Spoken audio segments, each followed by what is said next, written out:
और फिर आपकी मृत्यु तो होगी, क्योंकि यहाँ तो कोई रह ही नहीं सकता। इस मिट्टी के खिलौनों में कितने दिन रह सकता है।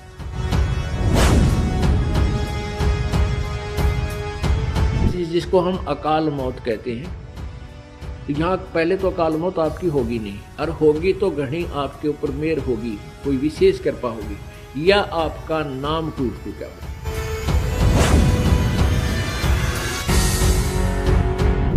मासा घटे ना चल बढ़े, विधना लिखे जो लेख, और सच्चा सतगुरु मेट कर ऊपर मार दे मेघ। ये वो परमात्मा है जिस लिखे हुए लेख को, प्रारब्ध को कोई भी चेंज नहीं कर सकता। ये परमेश्वर कबीर देव उसको चेंज कर सकता है, उस भाग्य को बदल सकता है।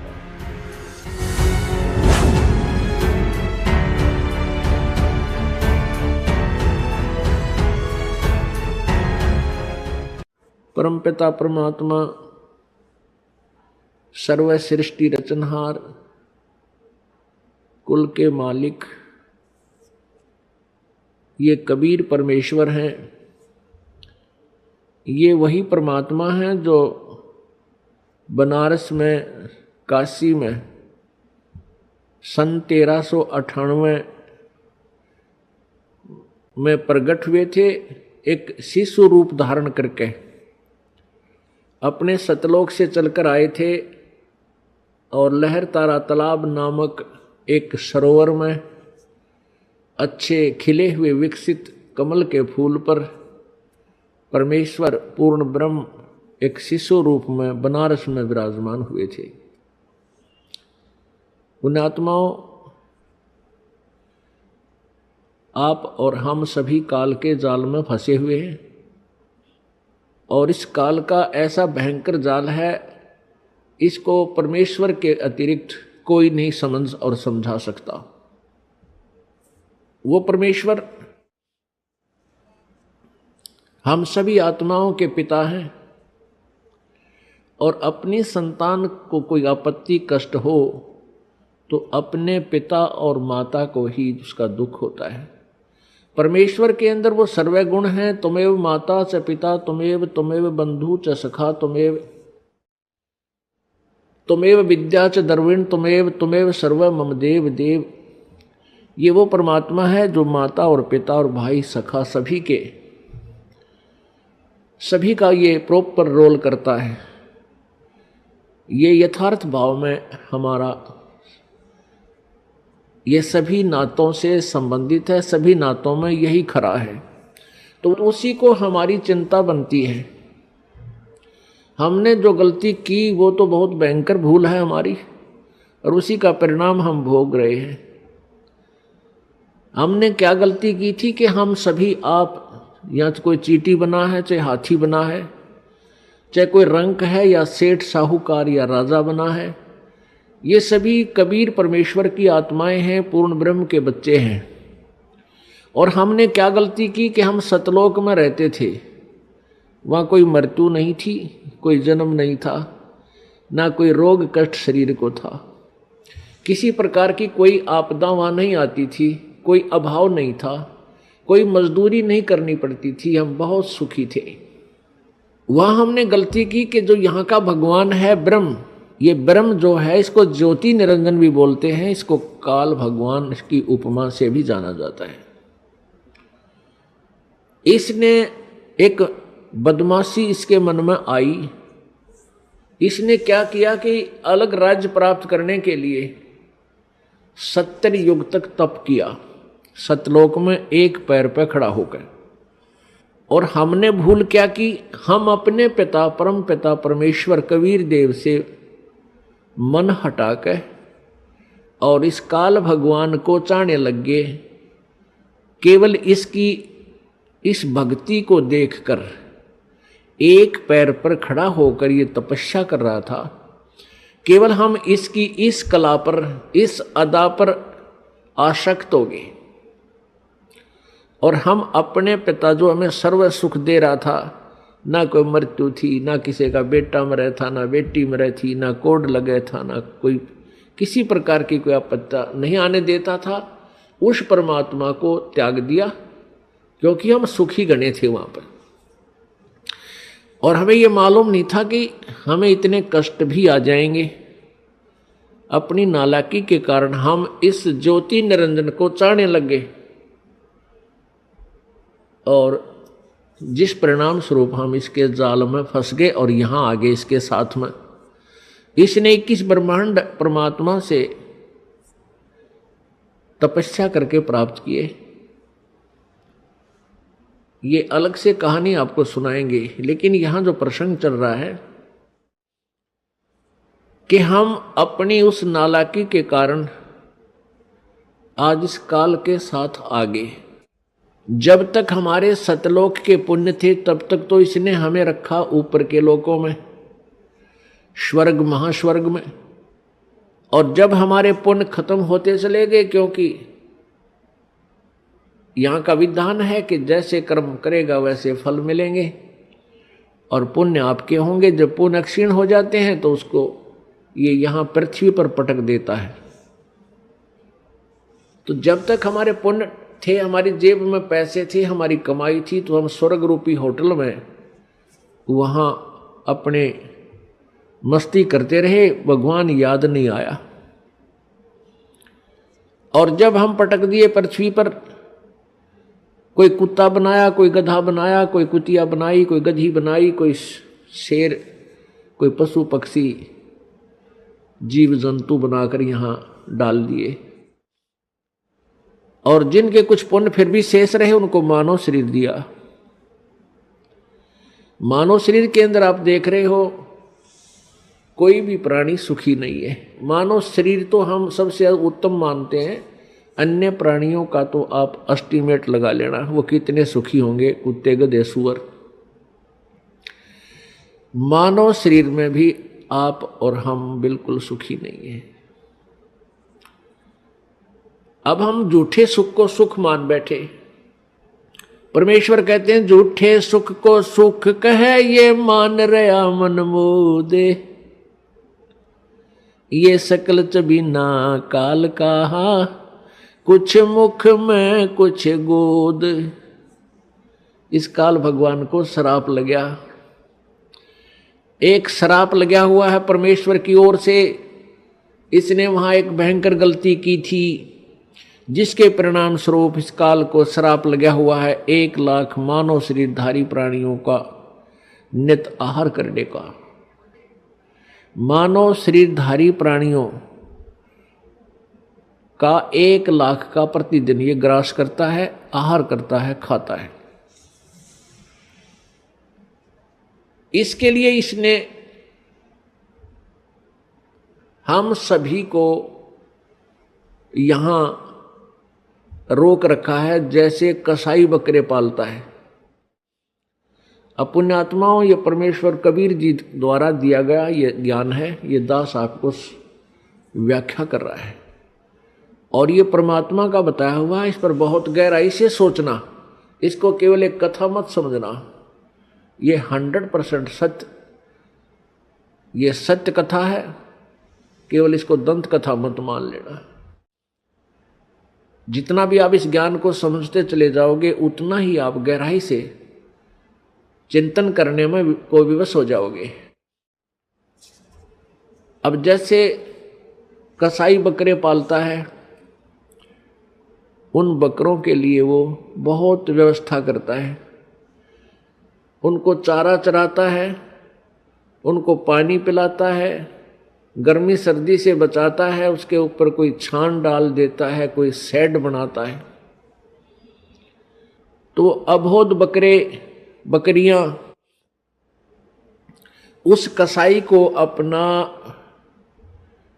एक अच्छा मालिक मानते हैं, दयालु मालिक मानते हैं। किस दृष्टिकोण से कि ये हमारी कितनी केयर टेक करता है, कितनी देखभाल कर रहा है, पानी पिलाता है, चारा चराता है, तालाब बना रखा है, किधर चरागा बना रखे हैं, चारों तरफ बाड़ लगा रखी है, कोई हिंसक पशु आकर इनको खा ना जाए,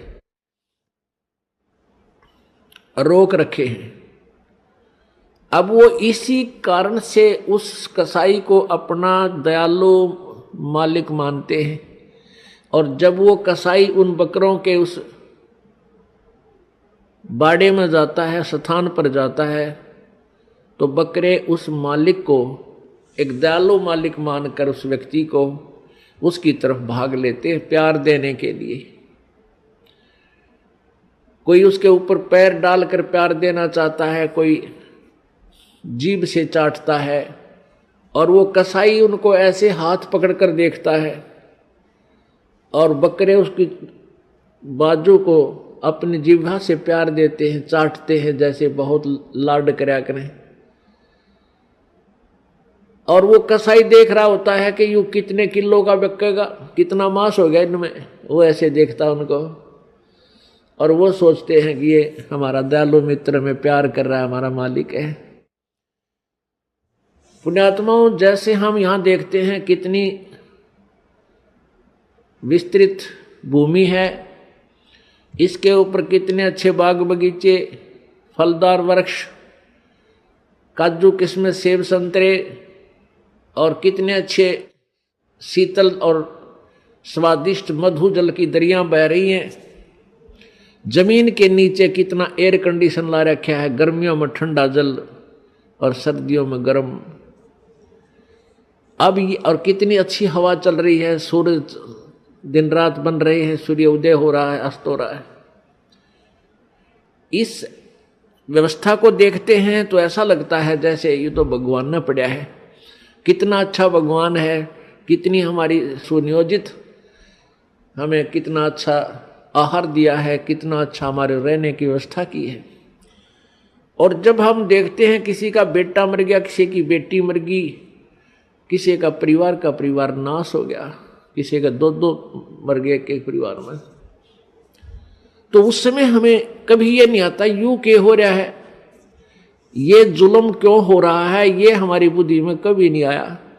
अब आने लगा जो भगवान ने हमारी ये मोतियाबिंद का ऑपरेशन कर दिया।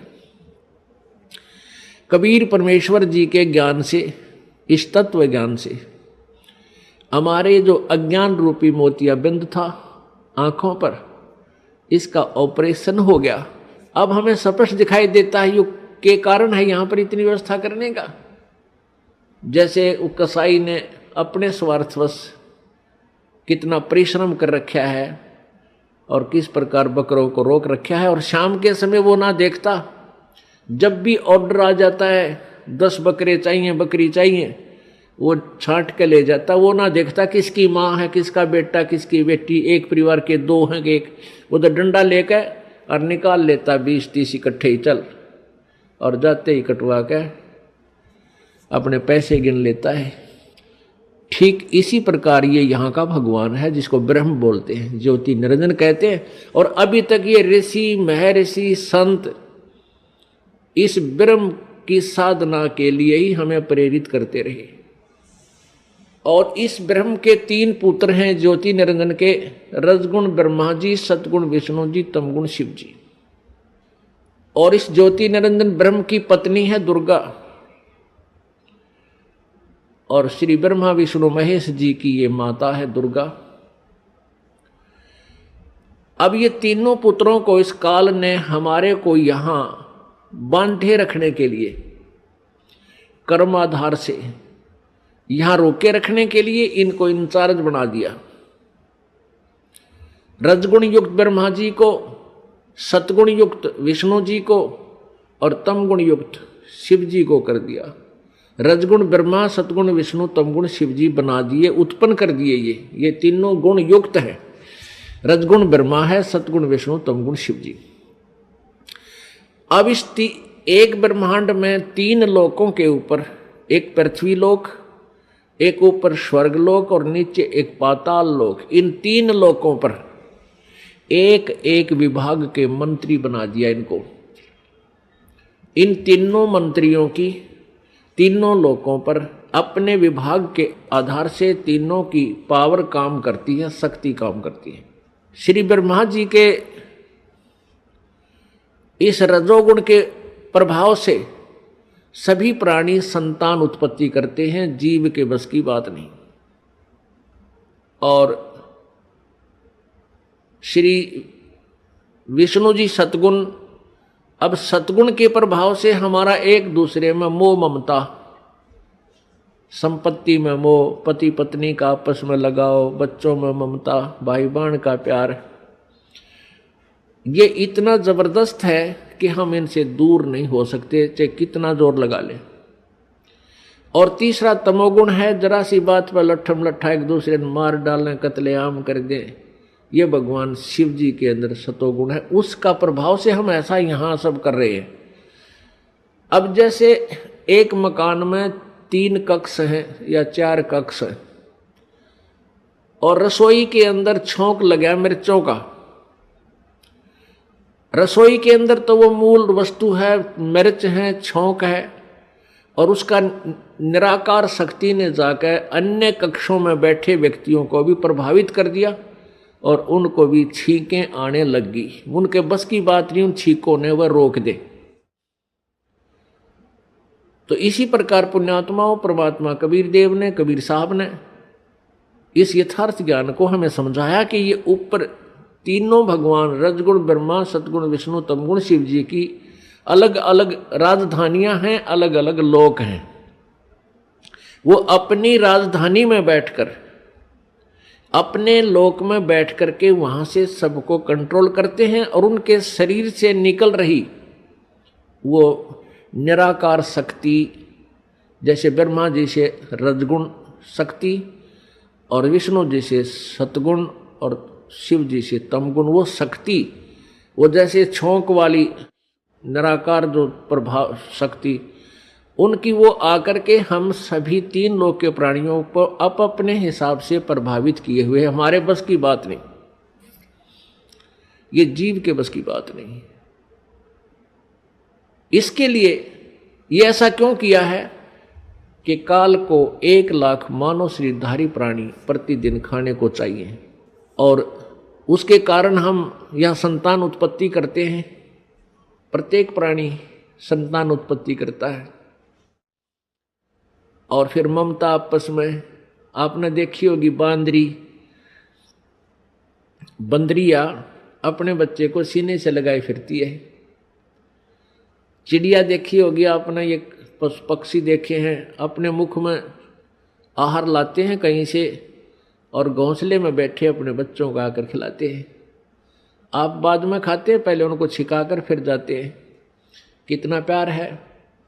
वो बच्चे कौन से उनके बुढ़ापे में उंगली पकड़ेंगे उन पक्षियों की। चल हम तो सोचा मैं एक बार बुढ़ापे में सेवा कर देंगे, बच्चे इसलिए हम पैदा कर रहे हैं, इनको इसलिए पाल रहे हैं, नहीं। बुढ़ापे में तो परमात्मा की भक्ति ही हमें सहारा देगी, जब वह बात बनेगी। अरे कलयुग के पुत्र तय तो अपने बेराजी सी सेवा करेंगे और कैसी कर रहे हैं ये आपको खूब विदित है। तो ये सब कारण क्या है? काल ने हमें यहाँ बाई फोर्स और धोखा देकर हमें यहाँ पर रखा हुआ है। अब ये कितना सुंदर शरीर हमें नजर आता है अपना। अपने शरीर की रक्षा के लिए, इसमें कोई बीमारी हो जाए या सर्दी से बचाने के लिए कितनी व्यवस्था करते हैं, और इसको बनाए रखने के लिए, जीवित रखने के लिए, इसी के लिए हम सारा दिन लगे रहें पेट भरने की खातिर। और ये क्या है? ये काल का सुनियोजित एक जाल है, षड्यंत्र है। उसके द्वारा दिया गया हमारे को मिट्टी का खिलौना है। बेटा और बेटी ये मिट्टी के खिलौने बनाकर हमारे को दे दिए और हम इनको अपना इन्हीं में उलझे हुए हैं। कल को पुत्र की मृत्यु हो जाती है, अपने हाथों फूंक आते हैं, राख बन जाती है, उसकी शकल सूरत भी पहचान में नहीं आती है, कौन था कहाँ गया। तो ये धोखा नहीं तो क्या है? ठीक है, पुत्र नाम रहे, हम खुश रहते हैं, लेकिन ये हो रहा है, सबको मालूम है। पुत्री मर जाती है, पत्नी मर जाती है, पति मर जाता है, माता पिता की मृत्यु होती है, कहाँ गए? वो राख बन जाती है। तो ये कैसा हमारे साथ धोखा किया इसने? हमारी इतनी बुद्धि छोड़ रखी है इस काल भगवान ने। जैसे भैंस का बच्चा मर जाता है, व्यापारी लोग क्या करते हैं, उस बच्चे के ऊपर की चाम को उतरवा लेते हैं किसी बनाने वाले से, और उसमें भूस भरवा देते हैं, और ऊपर से सिलाई करके एक पूछड़ पूछड़ लटकती रह जाती है उसकी दूम, और उसको उस भैंस के सामने लाकर टांग देते हैं। वह भैंस उसको अपना बच्चा मानती है और उसको उठा के जब चलता है तो वह भैंस उसके पीछे पीछे ऐ करती हुई और भागती रहती है। जहां उसको रख देता है वहीं खड़ी हो जाती है। अब उसको ये नहीं पता इसमें क्या है, ये तेरा बच्चा नहीं है। इतनी बुद्धि हम सबकी यहाँ काल भगवान ने छोड़ रखी है, और हम इन नकली साजबाज को, इस अपनी कार और कोठियों को, पुत्र पुत्रियों को, बेटा बेटियों को, और पति पत्नी को, माता पिता को, हम ओरिजिनल मान के इनमें इतना लगाव बना बैठते हैं। पुण्यात्माओं, कहने का भाव ये है कि पहले हमने इस काल के इस षड्यंत्र को समझना होगा। फिर षड्यंत्र समझ में आने के बाद फिर क्या है कि जैसे यहाँ कोई भी आपका बेटा है, बेटी है, माता है, पिता, बहन, भाई है, ये सभी अपने हैं। चाहे कोई रिश्तेदार है या बाहर वैसे कोई प्राणी है, दूर देश का है, गांव का है, कोई भी प्राणी है, ये सब अपने ही हैं। हम एक पिता की संतान हैं। अब हम यहाँ काल के जाल में फंस गए, और यहाँ की जो मर्यादा, यहाँ की व्यवस्था, यहाँ का नियम कानून ऐसा है, तो फिर हमने अपने बच्चों को, भाइयों को, बहनों को, मित्रों को, जो भी हमारे संपर्क में आवे, उनको सबसे बड़ा उनका उपकार ये है कि उनको इस काल के जाल से परिचित करावें।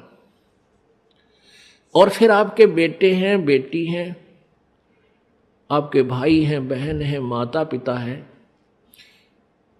इनकी हमने सेवा करनी है। इनका जैसे भी हमारा इनको रोल है, इनके प्रति जो कर्तव्य है, वो हमने भगवान से डरकर उसको पूरा भी करना है, क्योंकि ये सभी परमात्मा के बच्चे हैं और यहाँ सभी दुखी हैं। अब जैसे माता पिता जो बूढ़े हो जाते हैं, असहाय हो जाते हैं, अब उनकी सेवा करना आपका परम कर्तव्य बना है। क्योंकि माता पिता जब बच्चा या बेटा या बेटी उत्पन्न होती है, बेटी उत्पन्न होती है, उसका तो उद्देश्य पता होता है ये तो पराई होनी है, उसको भी प्यार से पालता है, अपने सीने से लगाकर। ऐसा नहीं, क्योंकि उसको ये मालूम है कि हमें भी कोई ऐसे एक पाल कर एक बेटी देगा, और उसका मुख्य उद्देश्य बेटे के ऊपर रहता है कि बेटा बड़ा होगा, पुत्रवधू आवेगी और हम बूढ़े हो जाएंगे, हमें हमारी सेवा करेंगे, हैं, हमें बैठों को खाना देंगे, उंगली पकड़ कर इधर उधर हमें ले जाया करेंगे। तो इस उद्देश्य से वो बच्चों की परवरिश करता है, इस उमंग से रात देखता ना दिन देखता। तो जब वो बूढ़े हो जाते हैं तो वो डिजर्व करते हैं आपसे वो सेवा, और आप वो कर नहीं पाते। क्यों नहीं कर पाते? क्योंकि आपको ये नहीं मालूम कि हम यहाँ भयंकर जाल में फंसे हुए हैं, और परमात्मा ने जो हमें यहाँ कर्तव्य दिया है उसको ना निभाकर भी हम दोषी बन रहे हैं, पाप के भागी बन रहे हैं, और काल तो हमसे पाप करवाता रहता है ताकि ये मेरे जाल में फंसे रहें। तो हमने परमात्मा के विधान से परिचित होकर इन सब नातों का जो भी आपकी भूमिका है, जो भी आपका रोल दिया है, उसको निभाना है।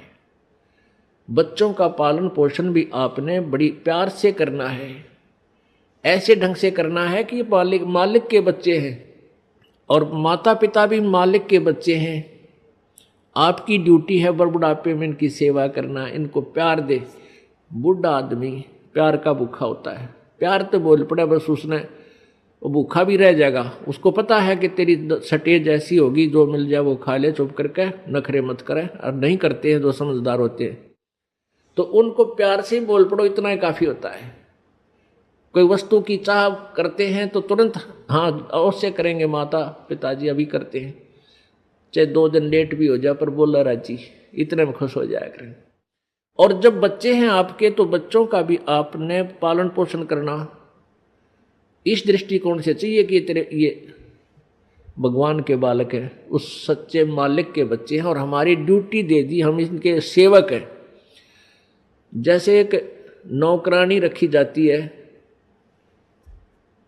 घर पे नौकरानी रखी जाती है और उसकी ड्यूटी लगा दी कि इस पुत्र की या पुत्री की, बेटा और बेटी है मेरी, उस मालिक ने नौकर रख ली और इनकी ड्यूटी लगा दी, उनका पैसा दे दिया कि ये इनका सामान है, इसको खाना खिलाना है, कपड़े पहनाने हैं, इस प्रकार इनको नहलाना धोना है और स्कूल छोड़ के आना है, विद्यालय ले जाना है और लाना है। अब वो बहन, वो नौकरानी या नौकर उस मालिक के बच्चे जान के उन बच्चों की अपने बच्चों से भी ज़्यादा केयर टेक करता है और जब उसको निकाल दिया जाता है, नौकरी से निकाल दिया जाता है,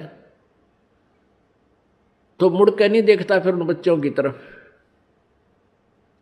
और जब तक वो नौकर रहता है, उनकी सेवा की ड्यूटी है, वो बहुत चिंतित रहता है कि मालिक गुस्सा ना हो जा, इनकी कोई सेवा में फर्क रह जा, कोई कमी ना आ जा, त्रुटि ना रहे। एक समय ये दास सर्विस करता था जब जेई की पोस्ट पे, जहां हमारा कार्यालय था उससे 2 मकान छोड़कर एक बड़े साहूकार सेठ का मकान था। उसकी एक बेटी थी, वो ज़्यादा से ज़्यादा 8-7 वर्ष की होगी, पहली या द्वितीय कक्षा में वो पढ़ती थी और उस लड़की का विद्यालय वहाँ से ज़्यादा 1000 फुट होगा, 1000-1500 फुट की दूरी पर था। तो उस मालिक ने उस बेटी के लिए कोई साधन नहीं लगा रखा था, कोई रिक्शा वगैरह नहीं ला रखी थी, थोड़ी दूरी पर था। उस नौकरानी से कह रखा था कि आप इसको सुबह छोड़ आना, नवा धवा के, कपड़े ड्रेस पहना के, और जब इसकी छुट्टी हो ले आना। वो उसको ऐसे ही प्रतिदिन लेकर जाती थी और छुट्टी होते ही उसको ले आती थी, पैदल ही लाती थी। गर्मियों के दिन, ये मई का महीना, उसने एक छोटी सी छाता ले रखा उस नौकरानी ने, स्वयं तो धूप में और उस छोटी सी बच्ची के ऊपर छाता लिए हुए, और वो धूप में आ रही है, उस बच्ची पर, मालिक की बेटी पर छाता किए हुए है और लेकर आ रही है। यानी इतनी सेवा, इतनी अपने पंचुअल थी अपनी सेवा में। और जब उसको नौकरी से निकाल दिया, फिर उसने उधर झांक कर भी नहीं देखा कि मेरी ड्यूटी अभी तक थी और इतना कर्तव्य था, ये मैंने ठीक निभाया।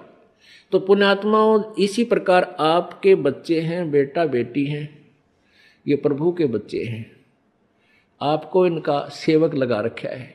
इस दृष्टिकोण से इनका पूरा कर्तव्य करो। अपने कर्तव्य कर्म को करते हुए प्रभु की याद भूल नहीं पड़नी चाहिए।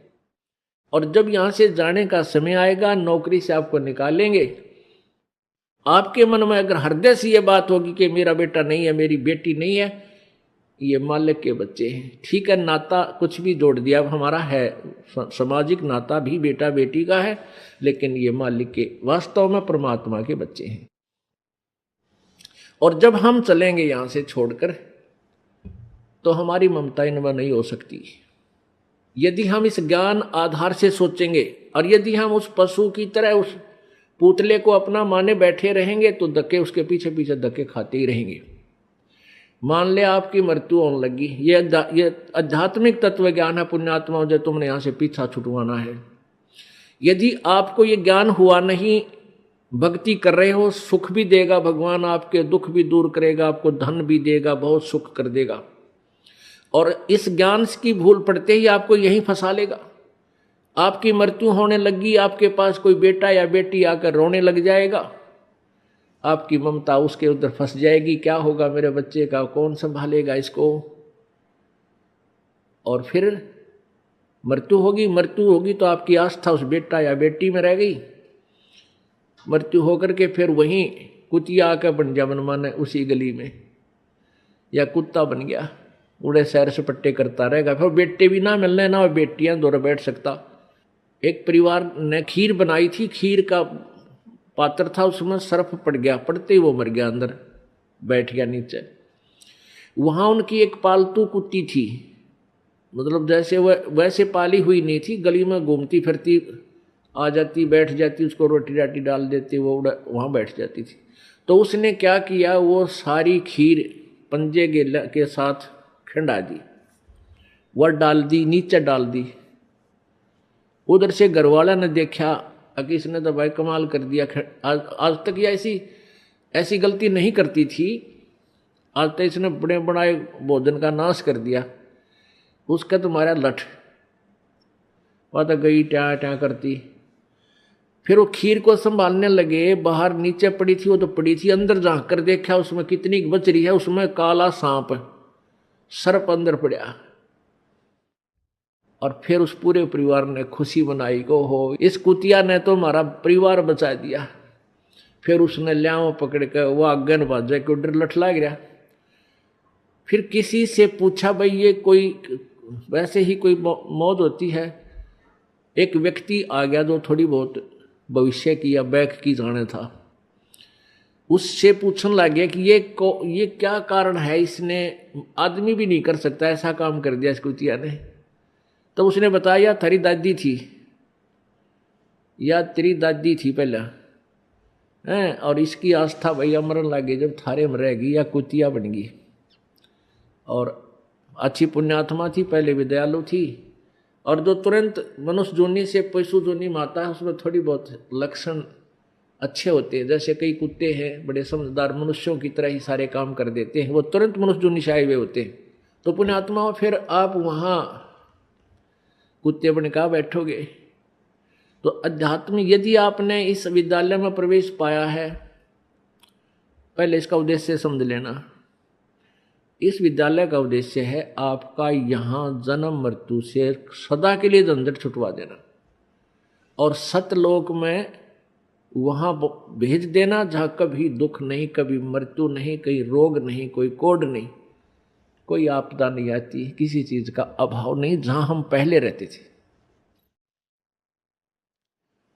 अब जब तक आप मालिक के चरणों में रहोगे तो यहां का सुख तो आपको मिलेगा। आपके भाग्य में ना होगा तो भी दाता आपको देगा। ये दयालु है, ये समर्थ है, इसके पास फुल पावर है।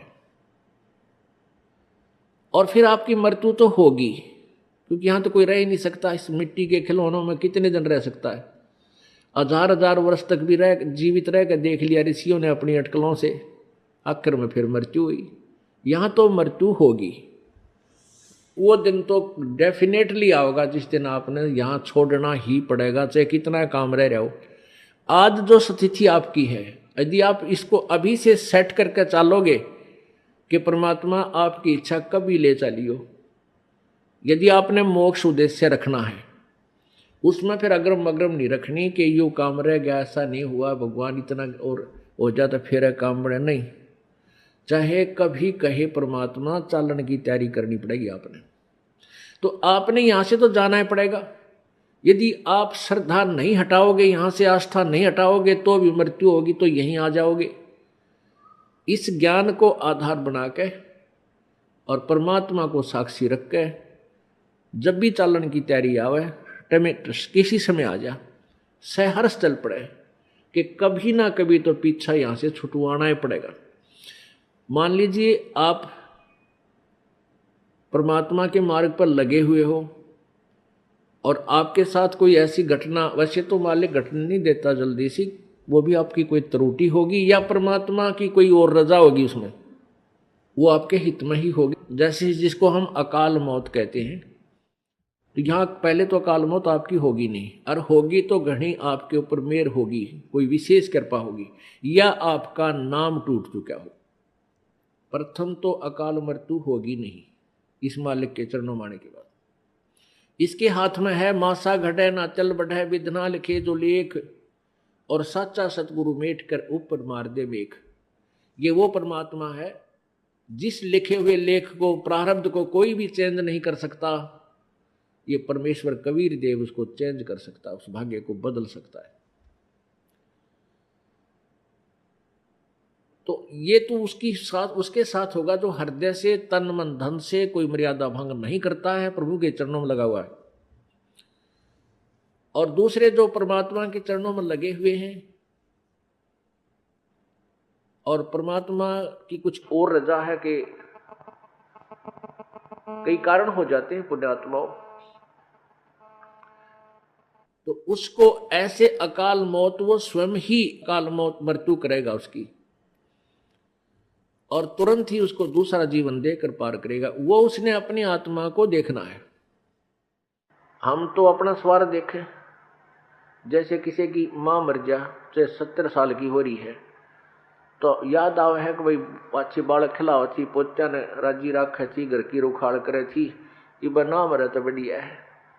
तो हम तो अपने स्वार्थ ने कर रहे हैं। जय उस माता जी का हो जा बीमारी, कोई रोग हो जा, 10 लाख जा, खाट पे लेट जाओ, तो हफ्ते अंदर हाथ जोड़ लेंगे सारे, है भगवान माँ की माटी उसंगवा ले, परमात्मा इसने उठा दे। तो कहने का भाव ये है कि यदि परमात्मा किसी भी समय पर अपने सच्चे भक्त लगा हुआ ठीक है और उसको ऐसी कोई घटना करता है, ऐसी कोई घटना होती है अकाल मृत्यु की, 2 कारण से होगी।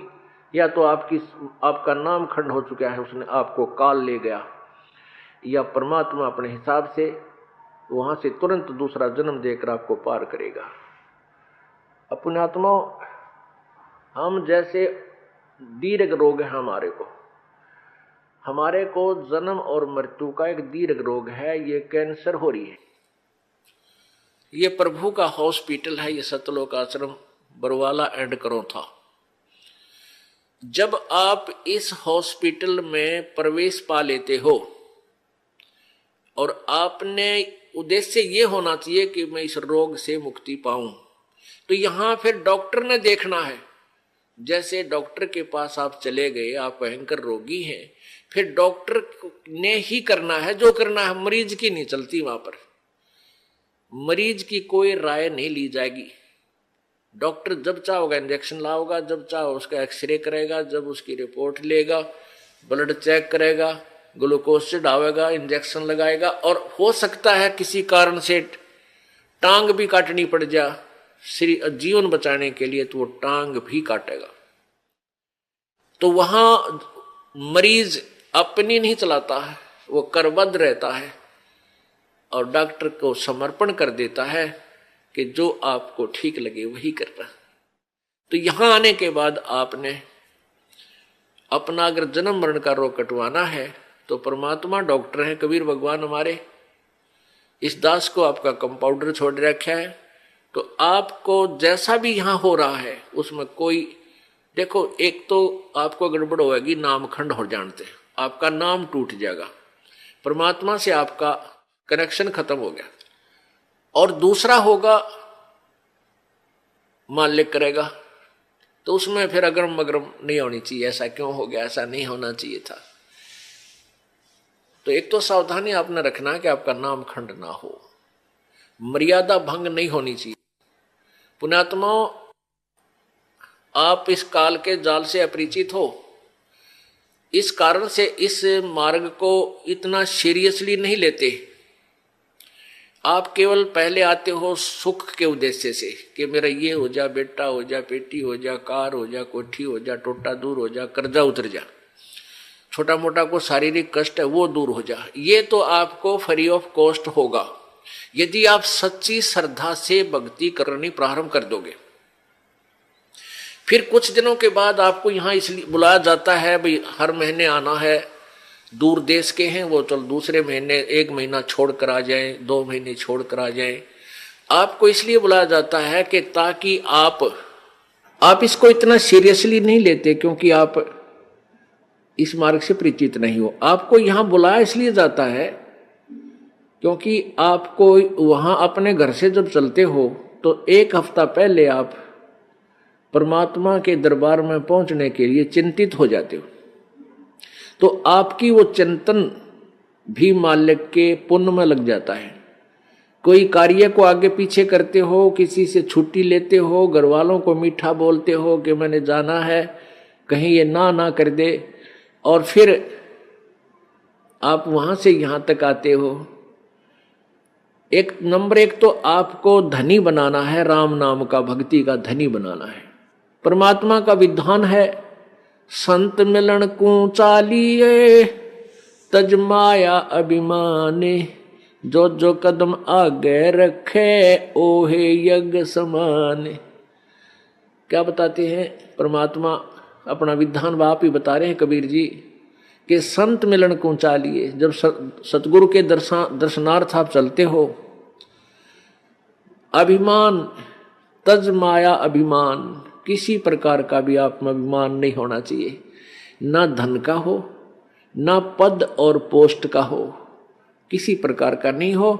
जैसे एक रोगी व्यक्ति जिसको पता लग गया कि तेरी जान जाने वाली है और वो डॉक्टर के पास जाता है, चाहे वो कितना बड़ा अधिकारी है और कितना पैसे वाला है, वहां वो अपनी उस पोस्ट और पैसे को नहीं आगे रखता, उसका दिखावा नहीं करता, अपनी जान बचाना चाहता है। डॉक्टर जहां कहता वहीं लेट जाता है, कपड़े उतारने को कहता तुरंत उतार देता है, कोई रिपोर्ट करवाने के लिए संकेत करता है, लिख कर देता, तुरंत उठकर चला जाता है। तो पुण्यात्मा सच्चे दरबार में जब भगत आवे, उसका दृष्टिकोण, उसका उद्देश्य, उसका भाव ऐसा होना चाहिए जैसे सीरियस रोगी, सीरियस पेशेंट और हॉस्पिटल में जाता है, उसमें कोई नखरा नहीं होता। ऐसे जब आप सच्चे दरबार में आओगे,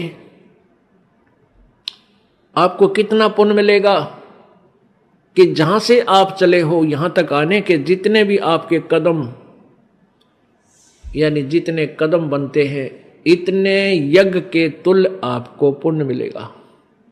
मिलेगा उसको जो या निष्कपट भाव से आता है और निर्भिमान होकर आता है, जैसे रोगी जाता है हॉस्पिटल में। तो यहां आपको बुलाने का उद्देश्य ये है, नंबर 1 तो आप धनी हो जाओगे, पुण्य बढ़ेंगे आपके, और जो पैसा आपका खर्च होता है यहां किराए पे आने जाने में, ये भी आपके पुण्य में लिखा जाएगा, आपके धर्म में लिखा जाता है, ये पुण्य हो रहा आपका। तो जितना भी आप यहां परमात्मा के चरणों में आओगे, आपका पुण्य बढ़ेगा।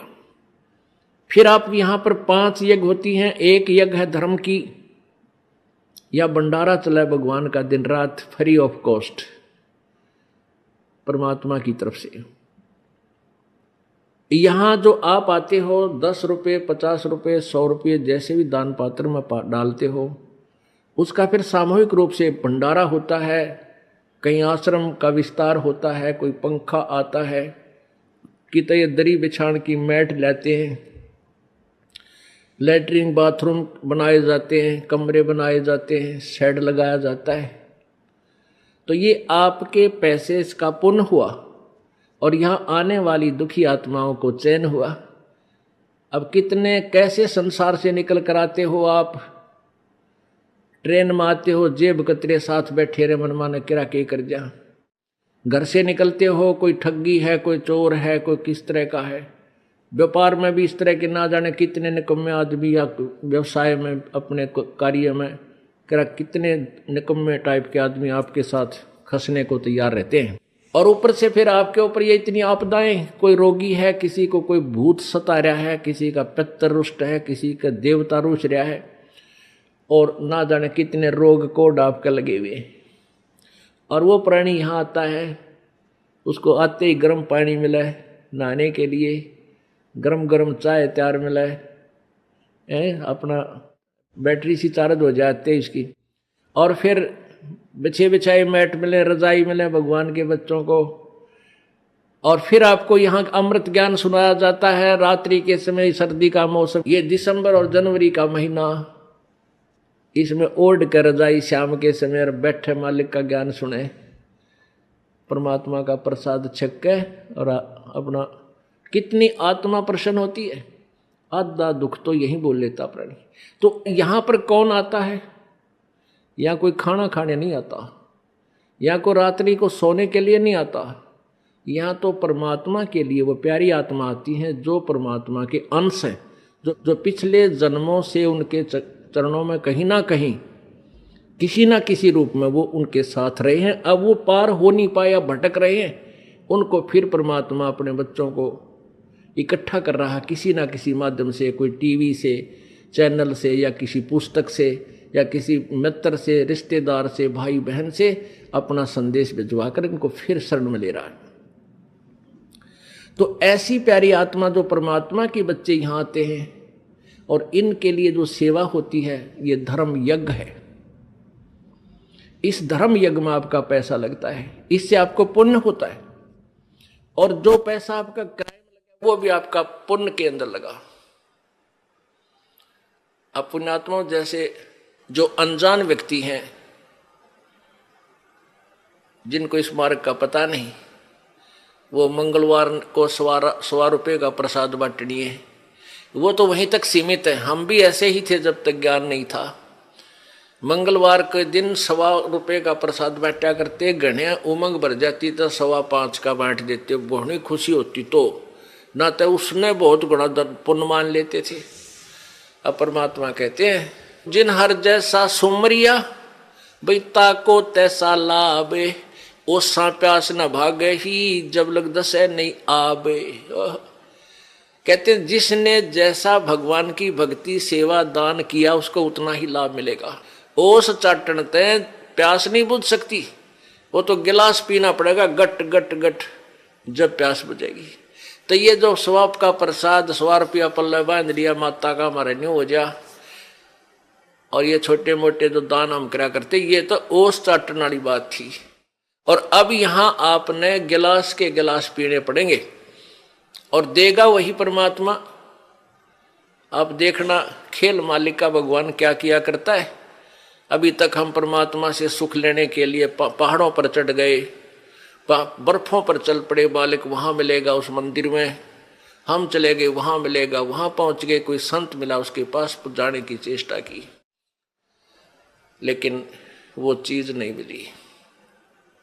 अब आपको वो वस्तु मिलेगी जिसकी गुण गाया करते थे, जिसकी आपको चाह थी, तड़फ थी, और जिसके विषय में सदग्रंथ संकेत किया करते थे। भगवान ऐसा करता है, भगवान कोढ़ी को स्वस्थ कर देता है, अंधे को आंख दे सकता है, बांझ को पुत्र दे देता है, निर्धन को धनी बना दे, कंगाल को राजा बना दे, और हर तरह के सुख भगवान ही दिया करता है। तो वो परमात्मा आपको अब मिलेगा, वो ही आपको सुख मिलेंगे जो भगवान दिया करता है। क्या बताते हैं, पर्वत पर्वत में फिरा भाई कारण अपने राम, फिर राम जैसे संत मिले जिन सारे सब काम। परमात्मा की चाह में अपने संकट निवारण के लिए पर्वत पर्वत घूमा फिरा, कहीं भगवान मिल जावे। और ऐसे संत मिल गए जहां मेरे वो भगवान जो काम करता है और वो काम वहां हो गए हमारे। तो कहते राम जैसे संत मिला जिन सारे सब काम। तो पुण्यात्मा यहां आपको वो सुख होंगे आप सोच नहीं सकते, क्योंकि हम भगवान इतनी तो समझते हैं कि भगवान हमें सर्व सुख दे सकता है, लेकिन वो हो कहीं से नहीं रहे थे। अब आपको यहां से वो सुख होंगे जो आप सोच नहीं सकते कि ऐसा क्या भगवान वर्तमान में भी कर रहा है। तो ऐसे संत मिले तो हमें वो सुख हुए।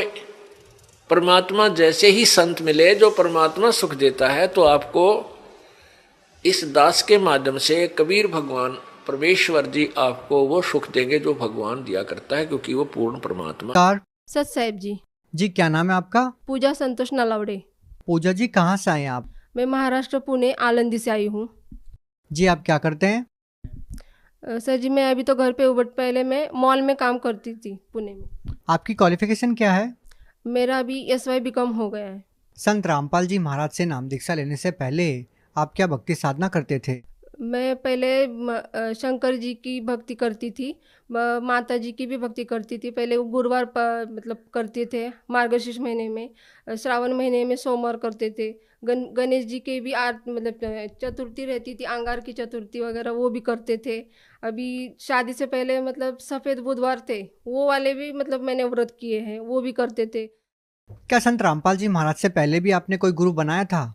जी हाँ, मेरे जेठ जेठानी ने बनाए थे। जैसे कि वो आलंदी में संत ज्ञानेश्वर माउली जी है, उनसे जुड़े हुए थे वो, तो उनसे वो गुरु बनाए थे। तो हम भी मतलब गुरु नहीं बनाए थे, बट वो हम सेवा करते थे। पंढरपुर की वारी जाती थी ना, तो उस टाइम हम 8 दिन के लिए वो सेवा करते थे, उधर अन्नदान रहता था, ये सब करते थे उनके साथ।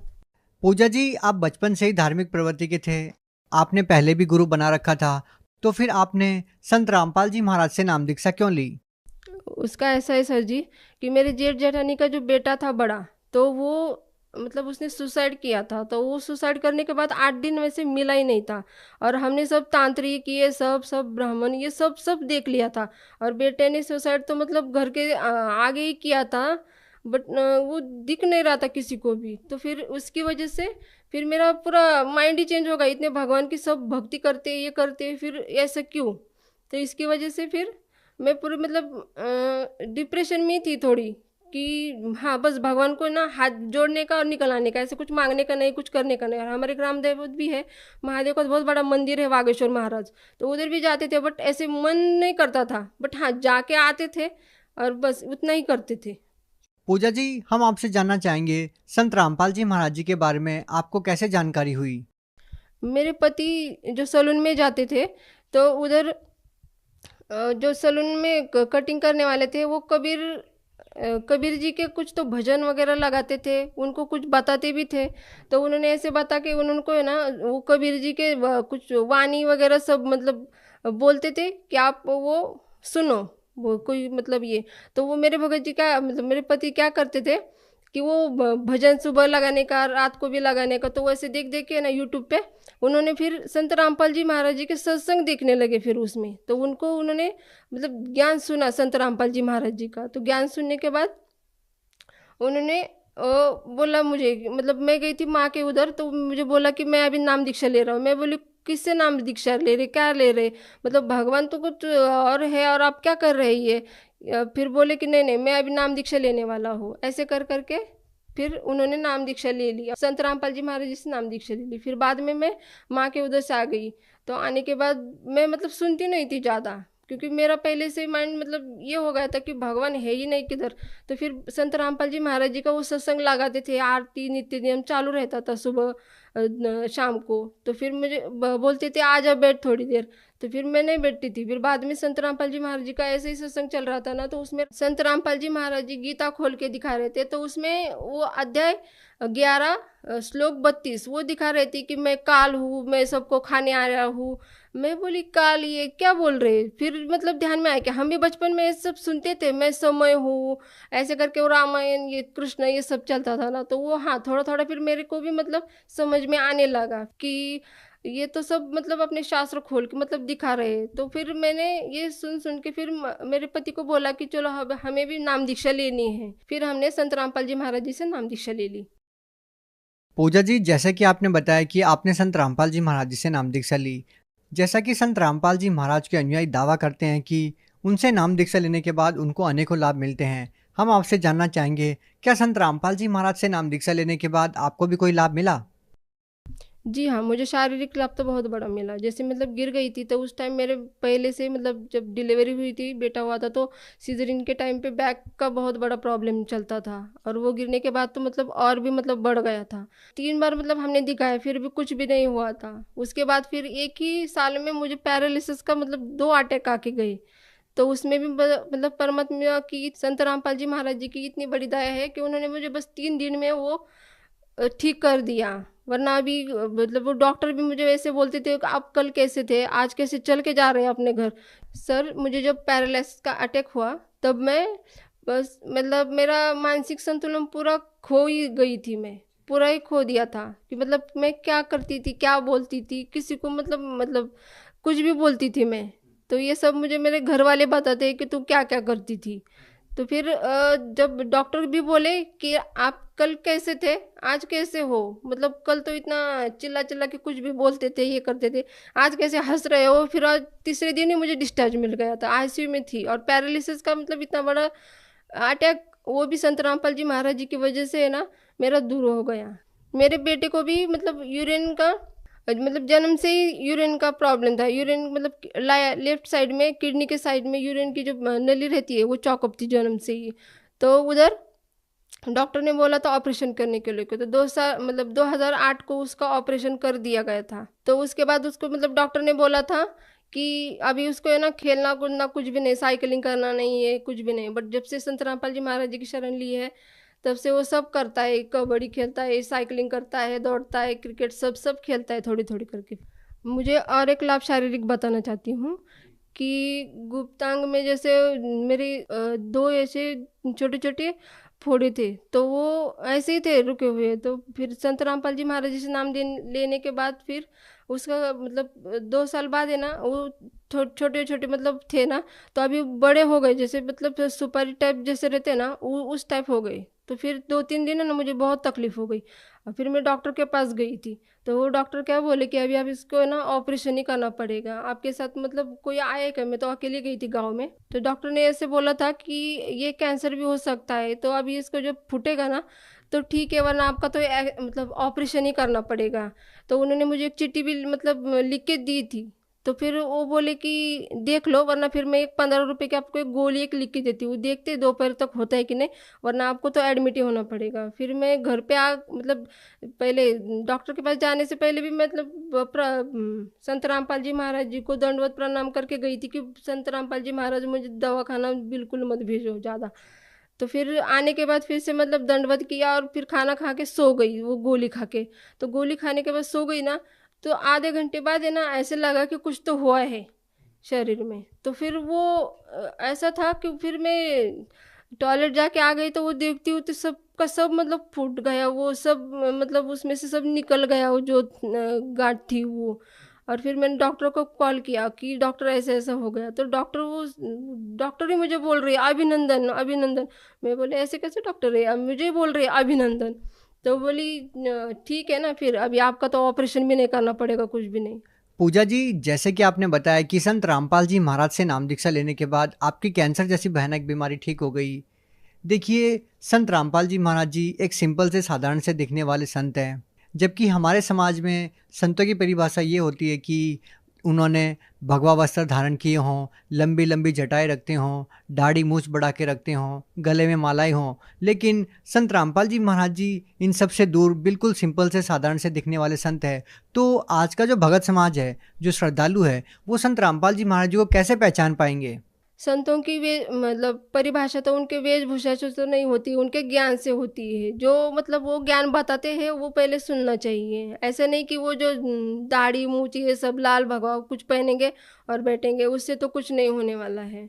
उनका ज्ञान जो है वो आप पहले सुनना चाहिए, उसके बाद ही आप संत रामपाल जी महाराज जी को गुरु बना सकते हैं। आप भगत समाज को क्या संदेश देना चाहते हैं? मैं तो बस उनको प्रार्थना करना चाहती हूँ कि वो बार बार मतलब ये संत रामपाल जी महाराज जी के सत्संग सुने, ज्ञान गंगा जो बुक मिलता है वो पढ़े, जग जीने की राह वो भी बुक है वो भी पढ़ सकते हैं, और संत रामपाल जी महाराज जी से नाम दीक्षा लेकर अपना कल्याण करवा सकते हैं।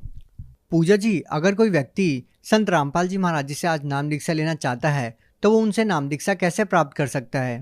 टीवी चैनल पे सत्संग चलता है, और वैसे भी अभी फेसबुक, यूट्यूब, इंस्टाग्राम इस पे भी संत रामपाल जी के सत्संग आते हैं, तो वो भी सब मतलब देख के आप उनसे नाम दीक्षा ले सकते हैं। जी, बहुत बहुत